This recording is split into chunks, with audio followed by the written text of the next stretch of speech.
مجھ سے کئی دفعہ لوگ پوچھتے ہیں آپ کے والد صاحب، تو میں نے کبھی جھجک کے نہیں بتایا، نہیں میرے ابا پروفیسر نہیں تھے، میرے ابا پیر نہیں تھے، میرے والد صاحب جو تھے وہ عالم نہیں تھے، لیکن مجھے فخر ہے جب ان کا انتقال ہوا اور میں انہیں غسل دے رہا تھا تو اس وقت بھی ان کے ہاتھوں پہ چھالے تھے، اس لیے کہ وہ مزدور تھے، وہ محنت کرتے تھے، انہوں نے جیبیں کاٹ کے روٹی نہیں کھائی، انہوں نے ہمیں جو کما کے کھلایا ہے وہ محنت اور مزدوری کا ہے۔ میں ناز سے کہا کرتا ہوں الحمدللہ میں کسان کا بیٹا ہوں، میں اس کا بیٹا ہوں جو دھرتی کا سینہ چیر کے اناج اگاتے تھے۔ اور میں نے دیکھا ہے کہ جب بڑولے میں میری اماں گندم بھرنے لگتی تو میرے والد صاحب فرماتے تیاں تیانیاں دا حصہ بھی کٹ لئی، غریباں دا بھی کٹ لئی، فلاں دا بھی، تے فلاں آدمی دی گندم عید کی تھوڑی ہوئی ہے، وہ 2 بوریاں ادھر بھی بھیجنی ہے۔ تو وہ جو غریبی کی سخاوت تھی اور وہ جو سادگی کی سخاوت تھی، اس کے اندر جو رانائی تھی اور اس کے اندر جو جذبہ اور شوق تھا، مزدور کا بیٹا پیچھے پیچھے جاتا ہے اور وہ گھبرا کے زندگی گزارتا ہے، تمہیں تو سر اٹھا کے جینا چاہیے۔ جوانوں، سادہ زندگی آسان ہوتی ہے، یہ جو زیب و زینت والی زندگی ہے یہ مشکل بڑی ہے۔ آپ یقین کریں جن لوگوں نے کپڑے پہننے ہیں نا پردے کے لیے، وہ بڑے سوکھے ہیں، جو بھی مل گیا پہن لیا، اور جنہوں نے دکھانے کے لیے پہننے ہیں وہ بڑی مصیبت ہے کہ یار میں نے اتنا مہنگا جوڑا پہنا ہے، کسی نے تعریف ہی نہیں کی۔ کوئی تعریف کر دے تو پھر کہتے ہیں دیکھا نا آنکھیں چندھیا گئی نا دیکھ کے، اور نہ کرے تو کہتے ہیں جل ہی گیا ہے پورا، ایک جملہ نہیں بول سکا۔ چونکہ مزاج ہے نا، یہاں جو آدمی کھیت سے اٹھ کے آیا نا چارہ کاٹتا، تو اس کو جہاں بھی موقع ملے گا اس نے بیٹھ جانا ہے، جمعہ پڑھنا نکل جانا ہے۔ اور جس بچے نے 4-5 ہزار بالوں والوں کو دیا ہے نا، سیدھے کر دے ذرا میرے، وہ بڑا پریشان ہے کہ میں نے اتنی محنت کی ہے کسی بندے نے دیکھا بھی نہیں۔ سادہ زندگی آسان ہوتی ہے، بندہ سوکھا رہتا ہے، اور جو تکلفات والی زندگی ہے، لوگ تعریف کریں، لوگوں سے کچھ، وہ مشکل ہے۔ حضرت مولا علی اتنی حکمت، اتنی دلیری، اتنے بڑے آدمی، لیکن ایک دن نا نبی پاک صلی اللہ تعالی علیہ وسلم کو پتہ چلا کہ حضرت فاطمہ زہرا میں اور جناب علی میں کسی بات میں رائے کا اختلاف ہوا ہے، تو حضرت علی ناراض ہو کے چلے گئے، حضور ڈھونڈنے نکلے، یہ بخاری میں موجود ہے، سرکار ڈھونڈنے نکلے تو دیکھا کہ حضرت علی نا مسجد نبوی کے ساتھ ننگی زمین پر ایک چادر بچھائی تھی، تو وہ جب سوئے حضرت علی تو آپ نے کروٹیں بدلی تو چادر بھی تھوڑی سی رک گئی، تو سارے کپڑوں کو مٹی لگی ہوئی ہے اور آرام سے حضرت مولا علی شیر خدا آرام کر رہے ہیں۔ میں جوانوں آپ سے کہتا ہوں یہ زندگی سوکھی ہوتی ہے۔ میں نے کھیت کی وٹ پہ، بننے پہ، کھیت کے کنارے پہ کسان سوتے ہوئے دیکھے ہیں، اور میں نے 1.5 کروڑ کی گاڑی میں نفسیات کے ڈاکٹر کے پاس بیٹھا وہ شخص دیکھا ہے جو کہتا ہے پتہ نہیں کیا بات ہے، نیند کیوں نہیں آتی۔ وہ زندگی آسان ہے، اس میں تھکاوٹ ہوئی ہے، بندہ سو گیا جہاں جگہ ملی، سو گیا، اور کچھ تڑپ رہا ہے کیونکہ وہ عادی ہو گیا ہے، یہ 2 منٹ کے لیے بند ہو گیا ایسی، تو وہ گیا۔ حضرت علی وہاں آرام سے، سارے کپڑوں کو مٹی لگی ہے۔ میں مولا کائنات کی بات کر رہا ہوں، میں شیر خدا کی بات کر رہا ہوں، میں اسد اللہ کی بات، امام المشارق والمغارب کی بات کر رہا ہوں۔ حضرت مولا علی اور زمین پہ، سنگیو زمین پہ آرام سے سو رہے ہیں۔ میرے محبوب گئے اور جا کے فرمایا یا ابو تراب، او مٹی والے اٹھ جا، کپڑوں کو مٹی لگی تھی نا، مٹی والے اٹھ جا، لفظ کیا یا ابا تراب، او مٹی والے۔ حضرت علی کو ساری حیات ظاہرہ جس نے بھی ابو تراب کہا جناب علی بڑے ہی راضی ہوئے، خوش ہوتے تھے، فرماتے تھے یہ مجھے کہو، یہ میرے نبی نے مجھے کہا ہے، اور مٹی والے اٹھ جا۔ آپ کی زندگی کی جو سادگی ہے، میں آپ سے عرض کروں ہمارے تکلفات ہمارے اپنوں کو بڑا پریشان کرتے ہیں۔ ایک دماغ وہ ہوتا ہے جو جہاں بٹھاؤ بیٹھ گیا، تو بوڑھا سسر بھی سکون میں ہے، ساس بھی آرام میں، اور ایک وہ ہے کہ جو ہر بات میں بگڑتا ہے کہ یہ چادر میرے شایان شان تھی جو بچھائی ہے، تو پتہ نہیں ہے میں کون صاحب ہوتا ہوں، تم نے میری مرضی کے مطابق فلانا کام نہیں کیا۔ آپ یقین کریں سسر بیچارہ ادھار پکڑتا پھرتا ہے کہ داماد صاحب آ رہے ہیں، ہر بات میں رٹا، ہر بات میں جھگڑا۔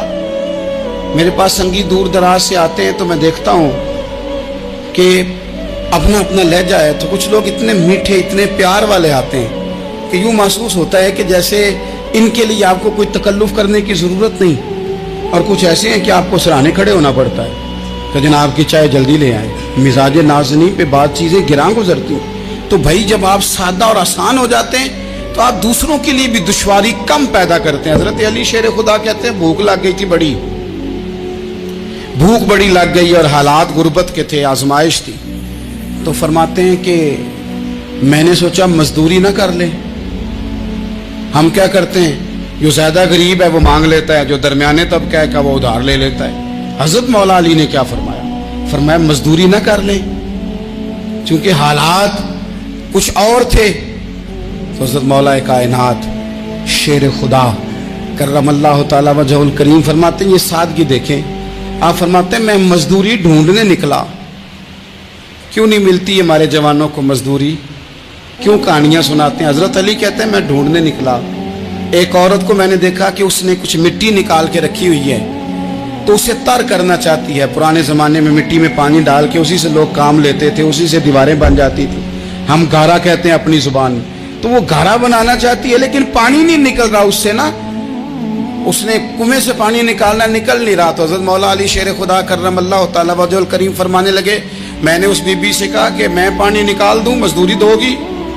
اس نے کہا میں بھی مزدوری تلاش کر رہی تھی، ایک پانی کا ڈول آپ نکالیں گے اور مٹی پہ ڈالیں گے تو ایک کھجور دوں گی۔ حضرت علی فرماتے ہیں گرمی بڑی سخت تھی، میں نے 16 ڈول پانی کے نکالے، 16 برتن بھر کے پانی نکالا اور اس مٹی پہ ڈالا، پھر میں ہاتھ دھو کے آیا اور اس خاتون کے پاس بیٹھا تو اس نے مجھے، او مزدورو کمزور کمزور پڑتے ہو، پیچھے پیچھے ہو کے بیٹھتے ہو، خیال بناتے ہو کہ ہم کوئی کمزور لوگ ہیں، یہ دیکھو میں کن کی بات کر رہا ہوں، جن کا پیار ایمان ہے، جن کی محبت ایمان ہے۔ حضرت مولا علی شیر خدا تمہیں سبق دے رہے ہیں کہ حکمت، دانائی، بہادری اور پھر سادگی، اس لیے کہ حضرت مولا علی شیر خدا کہتے ہیں میں مزدوری کر کے کھجوریں کما کے لایا، اور لا کے نہ تو میں نے اکیلے نہیں کھائیں وہ، کیونکہ قحط کا دور تھا، حالات اور تھے، فرماتے ہیں لا کے حضور کو پیش کی۔ میں نے کہا حضور یہ کھجوریں ہیں، تو کریم نے پوچھا کہاں سے آئی ہیں؟ میں نے عرض کی حضور بھوک بڑی لگ رہی تھی تو مزدوری کے لیے نکلا، تو ایک عورت نے اپنے مٹی کو پانی لگانا تھا تو میں نے محنت کر کے یہ 16 کھجوریں کھائی ہیں۔ تو کہتے ہیں حضور زمین پہ بیٹھے تھے، مجھے بھی ساتھ بٹھا لیا، کھجوریں ہم نے وہاں رکھ لی، بڑے شوق سے میٹھی میٹھی باتیں بھی ہونے لگی۔ یہ تو جو لوگ روز کھاتے ہیں نا گوشت، وہ تو نخرے کرتے ہیں، کہتے ہیں وہ جناب یہ چیز مجھے ہضم نہیں ہوتی، کولیسٹرول ہے فلان، پیچھے لے جاؤ پیچھے۔ لیکن کبھی آپ دوپہر کو مزدور کو روٹی کھاتے دیکھیں، وہ جس طرح ہاتھ دھوتا ہے اور پونے کو اچار لگ جاتا ہے سارا جو وہ باندھ کے لایا ہوتا ہے، اور لیکن جب وہ کھا کے کھانا اچار کے ساتھ آسمان کی طرف دیکھتا ہے، لفظوں میں نہیں، چونکہ لفظ تاثیر سے بنتے ہیں تلفظ سے نہیں، اہل دل آج بھی ہیں اہل زبان سے آگے، وہ جو لہجے سے رب کا شکر ادا کرتا ہے تو اس کی آنکھوں کی روشنی بتاتی ہے کہ جو اس نے کھایا ہے اس نے رب کا شکر بھی صحیح کر کے ادا کیا ہے، پھر اٹھ کے کام۔ تو حضرت مولا علی شیر خدا کہتے ہیں حضور نے مجھے وہیں بٹھا لیا اور رغبت سے کھجوریں کھانے لگے۔ ایسا کوئی محبوب کہیں ہوگا نہ کہیں ہے، دیکھو بیٹھا ہے چٹائی پہ مگر عرش نشی ہے، اور ملتا نہیں کونین کو کیا کیا تیرے در سے، ایک لفظ نہیں ہے جو تیرے لب پہ نہیں ہے۔ کچھ لوگ ایسے ہوتے ہیں جن کے ساتھ حضور تشریف فرما ہیں، حضرت علی شیر خدا کہیں گئے ہوئے ہیں تو محبوب کیا فرماتے ہیں؟ فرماتے ہیں اللہ اس وقت تک میرے پاس حضرت اسرائیل کو نہ بھیجنا جب تک میں علی سے ملاقات نہ کر لوں۔ دعائیں ہو رہی ہیں کہ میری جب تک ملاقات نہ ہو جائے میرا جانے کا وقت نہ آئے، مشکات میں حدیث موجود ہے۔ تو سرور کائنات علیہ السلام کا جو ان کے ساتھ قربت ہے، حضور کا جو ان سے پیار ہے، حضور نے ہر مہاجر کو ایک انصاری کا بھائی بنایا، انصار کے اندر حضور نے بھائی چارہ قائم فرمایا، اور یہ تاریخ کا وہ والا بھائی چارہ ہے جس کی نہ اس سے پہلے کوئی مثال ہے نہ قیامت تک دوبارہ کوئی مثال دی جا سکتی ہے۔ بھائی جب سگے بھائی جب شادی شدہ ہو جاتے ہیں نا تو ان کی اپنی اپنی جیبیں ہو جاتی ہیں، اپنی اپنی گفتگو ہو جاتی ہے۔ 6 ماہ کے بچے کے بارے میں بھی وہ کہنے لگ جاتے ہیں میں نے بچوں کا بھی تو کچھ بنانا ہے نا، انہیں بالکل اب وہ چیزیں نظر آنی بند ہو جاتی ہیں جس میں والدین اور بہن بھائی شامل ہوتے ہیں۔ وہ کہتے ہیں میرے بھی تو بچے ہیں، لیکن یہ بھائی چارہ مہاجرین اور انصار کا اتنا زبردست اور معنی خیز ہے، حضور نے بھائی چارہ قائم فرمایا۔ سگے بھائیوں کو وراثت دینا مشکل ہوتا ہے، بڑا کہہ رہا ہوتا ہے کمائی تو میں نے کی تھی، چھوٹا کہہ رہا ہوتا ہے کہ باہر تو پہلے میں گیا تھا، جھگڑے ہی جھگڑے۔ اور آج کل جو سب سے بڑا مسئلہ ہے وہ یہ ہے کہ لوگ کیا کہیں گے، اور لوگوں نے بڑے بڑے لوگوں کو پاگل کر دیا ہے، بڑے بڑے لوگوں کو۔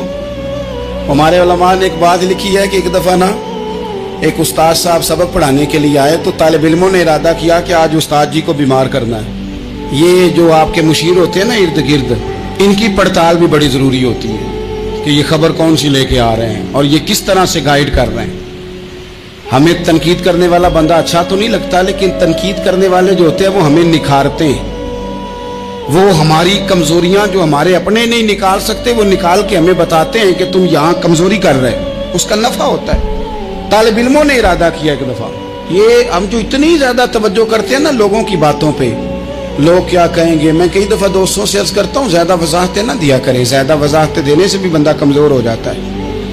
ہر وقت کا انداز وضاحتوں کا اور ہر وقت دفاعی محاذ پہ نہیں کھڑے رہنا چاہیے۔ وہ ارادہ کر لیا لوگوں نے، طالب علموں نے، کہ استاد جی کو بیمار کرنا ہے، تو استاد صاحب چنگے بھلے اچھے بھلے صحت مند آئے، کلاس میں داخل ہوئے تو پہلا شاگرد کہتا ہے استاد جی خیر ہے، آنکھیں بڑی سرخ ہیں۔